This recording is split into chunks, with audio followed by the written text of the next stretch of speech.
welcome to the Pickle Planet podcast. I'm Jenna Morton. And I'm Tosh Taylor. Welcome to the final episode of season 2. That is so crazy. It's so crazy. Do you remember like the very first time we recorded an episode up in your old studio in your attic, and I like off the cuff was like, oh, we'll do like, I don't know, 100 of these, and you're like, what? And we're pretty darn close now. We are getting really close, and we've got epic plans for season 3 and a summer series coming up. So I know. We're going to hit that 100 real quick. So yes. Should we make a plan for 200 then?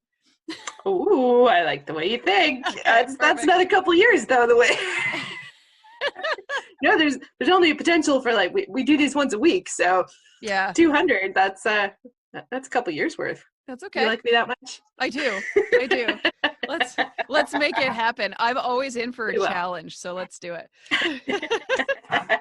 Well, and speaking of that, one thing that we wanted to do with today's episode is we really, really, really want to hear from all of you. Everyone who's listening, everyone who's watching, everyone who just kind of reads our post and like clicks like because you mean to listen to and then you never remember to go back and listen to it. That's okay. We love you. Yeah. And we want to know what it is that draws you to the podcast, what of the guests that we've had on that you've really liked when we talk, what is that you like that we talk about?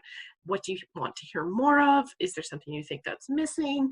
This is your chance to really reach out. Let us know what you're thinking. We would love to hear from you what you think this podcast is all about, because we know what we think it's about, but we're not really sure that that's what you think it's about. Yeah, absolutely. And, Jenna and I have been working really hard to kind of come up with a whole new strategy for season 3. And we want our listeners to be a part of that. So if you can help us with, some topic ideas or anything that could change it up. A few comments about what it is that really pulls you in. What episodes did you like the most? What guests, what topics really resonated? Because I think, we have a pretty good vision of where we're taking this in the fall, but there's still some room there. There's room for input, and we really want to hear it. Yeah, absolutely. And we've been getting really good feedback. People have been noticing our little Albert County tour that you and I went out and did with I wore my shirt again today. Did you? Nice. I don't know if you can see that in the video. Yeah. There you go. For those of you listening, it's my Shuck It shirt from the Sandy Toes shop, East Coast Mermaid. Yeah, that was so cool. Crystal, yeah, they really are. Crystal sponsored a couple of our outfits in our photo shoot that we went and we did. And that was all part of what's happening with our summer series. And we're going to be talking about all things New Brunswick. Mm-hmm. And we're really looking for that, hometown visitor kind of guide, right? So what we did with our Albert County tour that we did for our pictures, Sally Ann, who did our photos, who's amazing, she grew up in the Hillsborough area. And so she took us to all these little cool places that you wouldn't normally necessarily know about. There was lots of places you and I had never heard about that, of course, locals were like, oh yeah, of course, the silos and the Gray's Island. I'm like, I've never known about these places. These are the best. And that's what we want to do all summer long for you, is we are reaching out to people in communities to give us that kind of virtual tour of where they take people when they come to visit. What are their private, perfect little spots and hidden gems? Yeah, exactly. And then we're going to set you loose on the province and to go and check them out, which is, I think, going to be an awesome plan for a great summer staycation here in New Brunswick, which of course you can tell from our podcast as of late that we've been leading up to anyway. You knew it was coming. So yes, we can't wait to dive deeper and do even more. So, but that's not the only thing that we were going to talk about today. Full of it. We are. Well, we thought for the last official episode of season 2, we, go back to the roots, go back to just you and I kind of catching up on what's going on in the world, because that's kind of how this all started.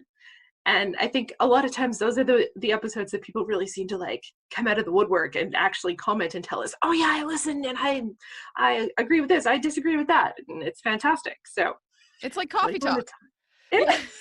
Well, that's what it is. I mean, if you listen to the intro every week, that's what this is, right? This is our chance to get together and hang out and catch up and get to know each other, really. Mm-hmm. and it's worked wonderfully.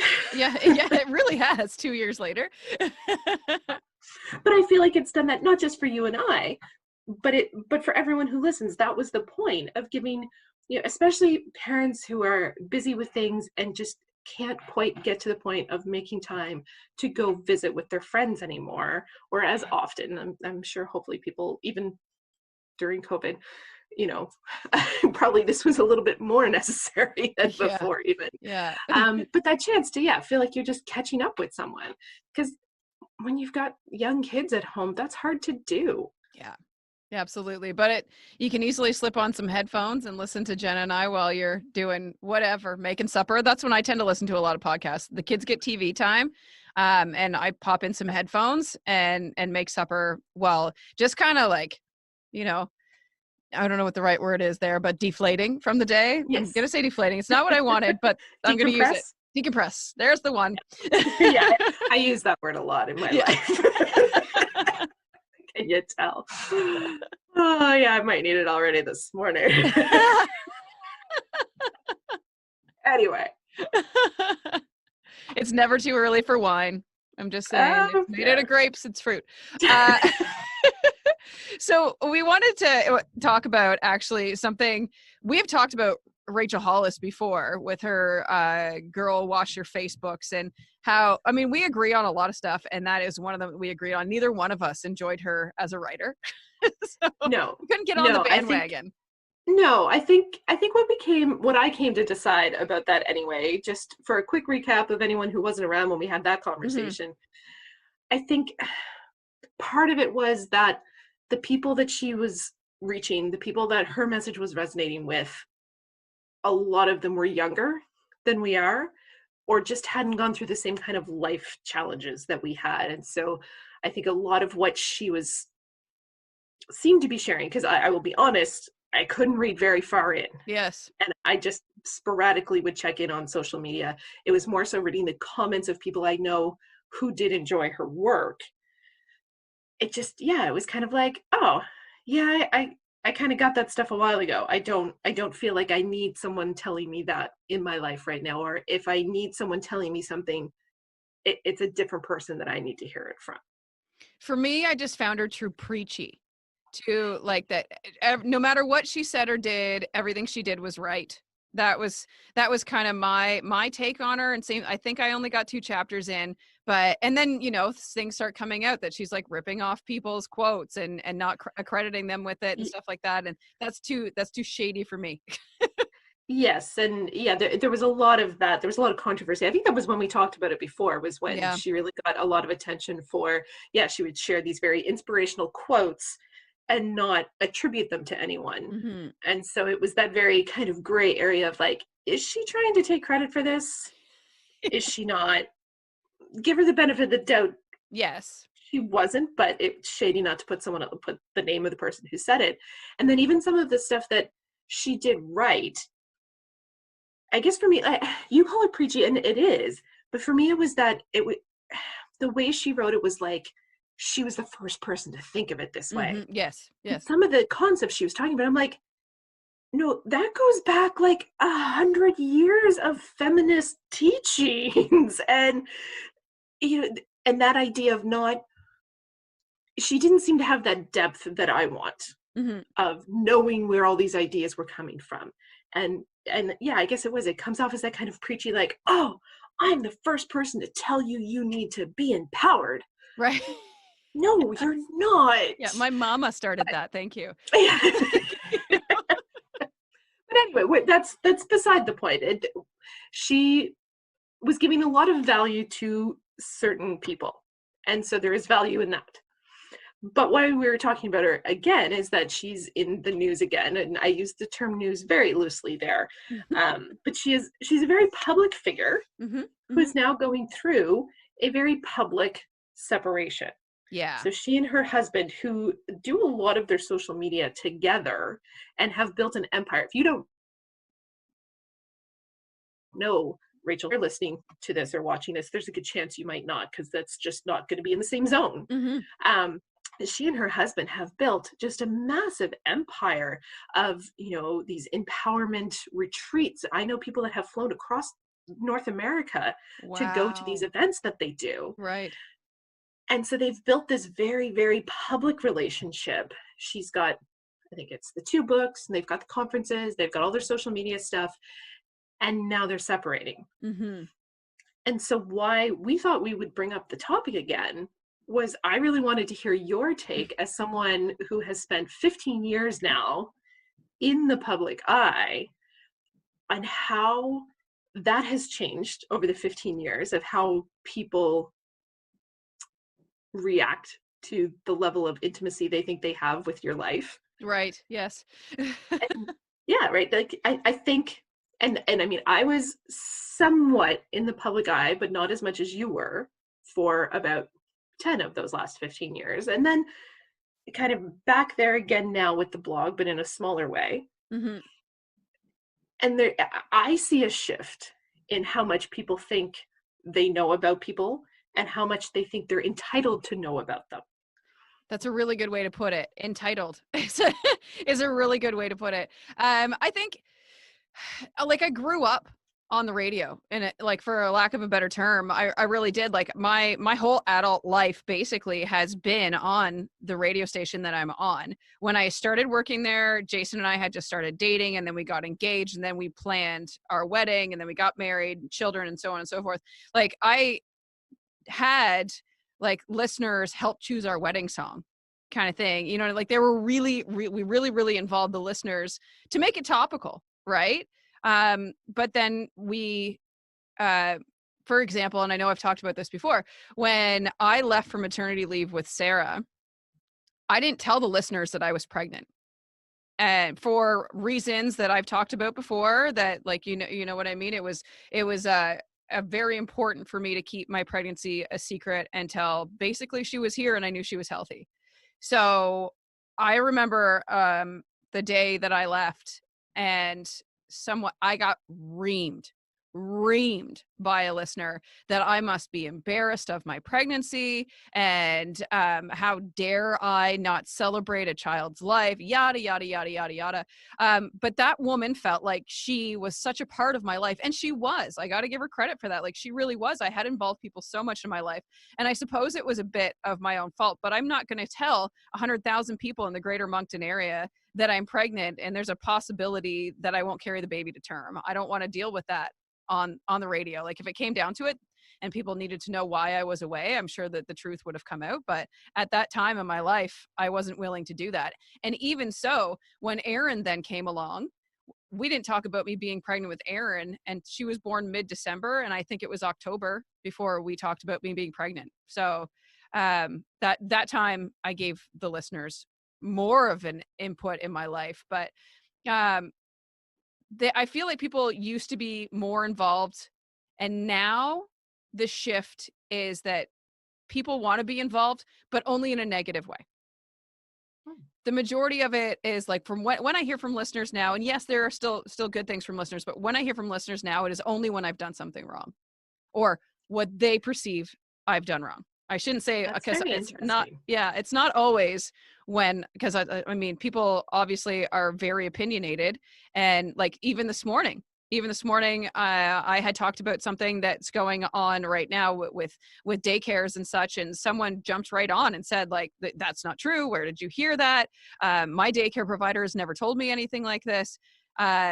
So whatever that came down to, it was that I was wrong and I shouldn't be voicing that. But I wasn't wrong. It's just, like, so It's it's very interesting that you're seeing that shift because for me, I can't say that I've seen that personally, but it's also because I don't interact the same way you do. But mhm. now that you've said it, I'm like, huh, yeah, it really has become it's it's it's funny how it's shifted that people are so much quicker to share their negative energy. Yes. Yes. And I think that that comes along with, the way that social media has changed. Like, 15 years ago was the very beginning of Facebook and what have you. So people, I think, were happier to be online and be connecting with people. And now it's kind of become a burden, right? you can't get yourself off of it, but it's kind of a burden. So the majority, like, that's why everything we see is negative. Every like no news is good news, right? And there's never no news. So it's that's the way I look at it anyway, I think. So what do you think it would be like in this world now to again have to go through something publicly that is might be a negative experience to begin with, right? Like a separation, even if it's mutual and even if it's the best it can be, there's still a lot of there's a lot of negativity that comes out around separations and dissolution of marriages. And we've talked about that a bit before as well on the podcast, because we both come from families, where we've gone through that. Mm-hmm. And so I wonder, like, yeah, like if you had to go through that now publicly, would all that negative be amplified? Yeah, I think so. Like, because people, you're right. Like, they're automatically going to think, oh, well, obviously he cheated or she cheated. There's never just like two people grow up and separate. Like, people don't ever think that. Even when my parents divorced when I was 18, and it was a completely happy split. Like, they had been together since they were 16 years old. They were together for 20 years. And like, they just grew up and they separated. They're still really good friends. But people, every time I tell people that, they're like, what do you mean? Like, marriages break down because somebody did something wrong. Well, no, I don't. It's not always the case. No, there are lots of scenarios, like you said, yeah, people grow up. I love that terminology because I think that's exactly what it is, right? And yeah, there are definitely lots of very negative experiences and Oh, yeah. relationships where Yeah. one person does do something that very much injures the other. But to have to do it all so publicly, I really feel for anyone who has started to put themselves out there in a way that something so private is going to have to be public.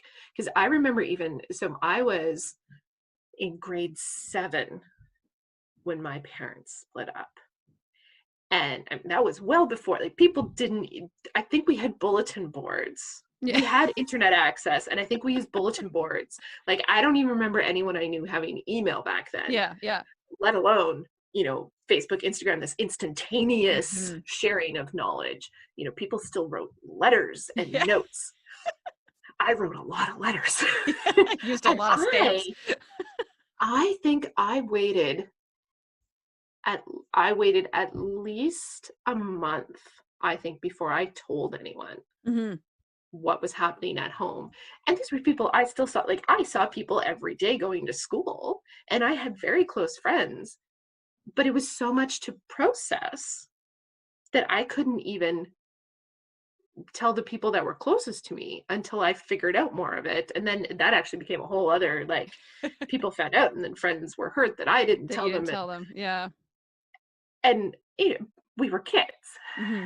That happens. But I can't imagine what it's like to try to go through something that monumental now in this day and age. Well, and that's it. Like, you gave yourself the time to process it. So many people, they're jumping on and saying things before they've even processed anything, right? So then they're processing with the help of other negative people, making an already possibly not negative situation become even more negative, or what have you. So, like, I think, and we're both, even though we're both in the public eye, I think that we're both still quite secretive people. Not secretive's not the right word, but we're very Just personal. still keep it close. Yeah, we keep it close. And I know that if anything ever happened between Jason and I'd never say a word. And I can assume with Papa Pickle, it would be the same thing. Like, my best friends would know eventually. And, depending whatever the situation ever ended up being, but it's not going to ever happen. Just putting that out there. But I feel like, not just because of the life that I lead and the job and the career that I've chosen, just because I'm that kind of person, and I do hold a lot of my emotion back. So, and that would be a way of, like, just putting the wall up, right? Shielding myself. Yeah. But I think, to that point, for me, I've been very conscious of that with what I've shared in the first place online of our life. Mhm. And, you know, I mean, I never started Pickle Planet to share about our family. Pickle Planet was always about the greater community. And we show up and I share our family, but it's not a blog about our journey. Right. And so it's that much easier if something were to happen for me to keep that level of distance, Yeah. because I don't think anyone would feel like they were owed that from me. Whereas with, Rachel Hollis and her husband, they've built this together, sharing Exactly. their personal, and now you would feel like you have to continue to share this personal journey. And it's such a different way to have to think about the world than what we grew up with. Exactly. And it's nice that, like, because I'm the same way. Jason doesn't like to be involved in the pictures that go out on the social media or being tagged in anything.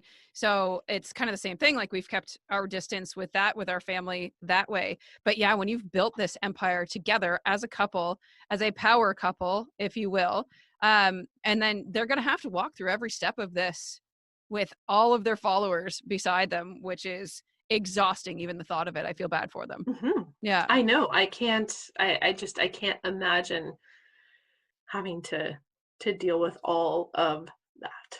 All of That's a lot. that. That is a lot. That's a And lot. we feel for anybody that's having to go through that situation. And I don't know if you get anything out of Yes. today's podcast, but we do have to wrap it up here. Yes. Yeah. We tend to do that. We go off on our tangents and we could talk forever. But thankfully, we're keeping our time.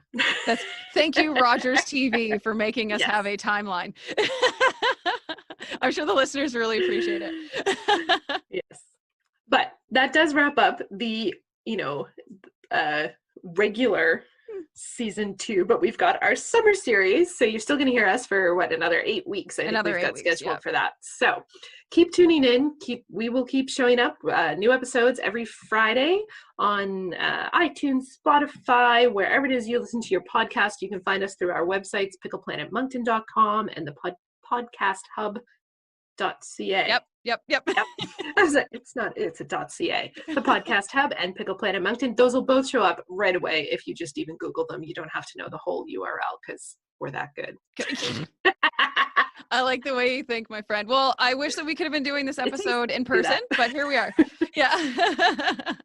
So yes, we hope everyone will stick with us through the summer and into the fall. You can reach us through the websites. You can reach us through social media. We're on Instagram, we're on Facebook, we're all over the place. Rogers TV, our episodes, new ones air Monday nights, and then you can catch us on repeats through the week. That's we're so right. glad that you do.